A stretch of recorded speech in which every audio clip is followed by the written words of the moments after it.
सह्याद्रीच्या कुशीत वसलेला शौर्याची साक्ष देणारा सिंहगड किल्ला, जिथे प्रत्येक दगड इतिहास सांगतो आणि वाऱ्यात अजूनही ऐकू येतो हर हर महादेव.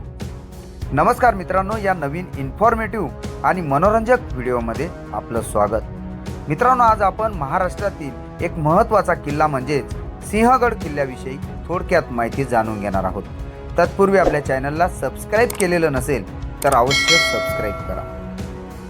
सह्याद्रीच्या पर्वतरांगेत डोंगर माथ्यावर उभा असलेला सिंहगड किल्ला महाराष्ट्राच्या गौरवशाली इतिहासाचा साक्षीदार आहे. पुण्याच्या नैऋत्येला सुमारे 35 किलोमीटर अंतरावर वसलेला हा किल्ला पूर्वी कोंढाणा नावाने ओळखला जात असे.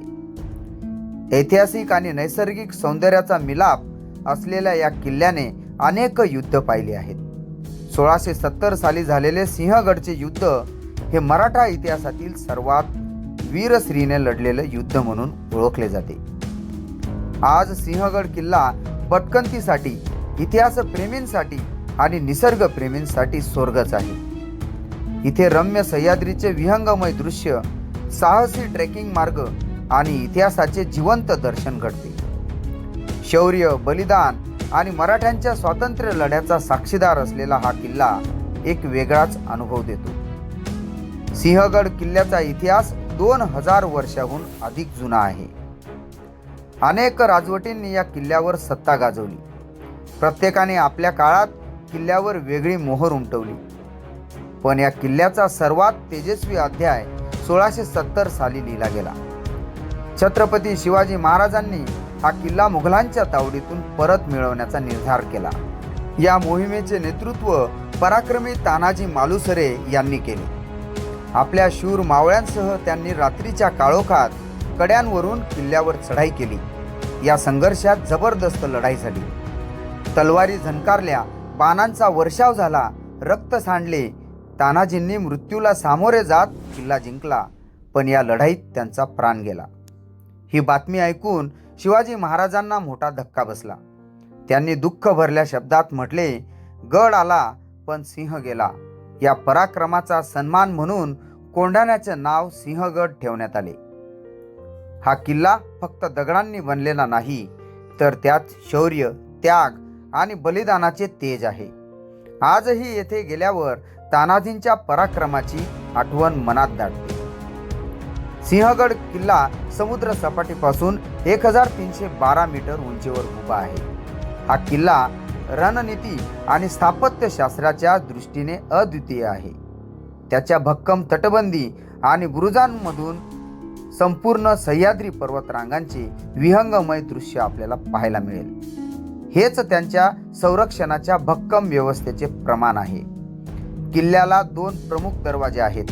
पुण्याकडे तोंड असलेला पुणे दरवाजा आणि कोकणाच्या दिशेने उघडणारा कल्याण दरवाजा. दोन्ही दरवाजांवर सुंदर कोरीव काम आणि सुरक्षितेच्या दृष्टीने उत्तम योजना आपल्याला पाहायला मिळेल.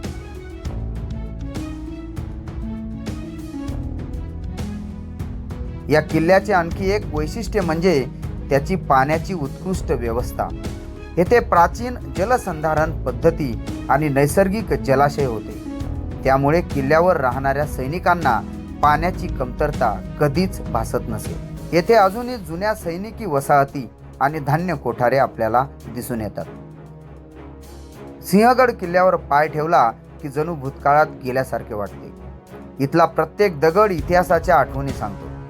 तानाजी मालुसरेंच्या पराक्रमाची साक्ष देणारे बालेकिल्ले, प्राचीन मंदिरे आणि लोकमान्य टिळकांचा ऐतिहासिक वाडा पाहताना अभिमान वाटतो.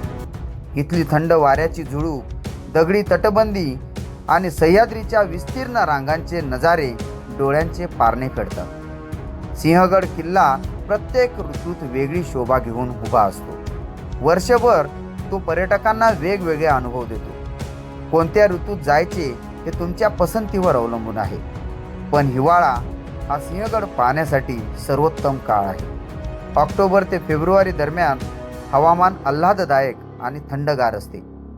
पुण्यातून गडावर जाण्यास सुमारे 1.5 तास लागतो. रस्त्याने प्रवास करताना पश्चिम घाटाच्या निसर्गरम्य सौंदर्याचा आनंद आपल्याला घेता येतो.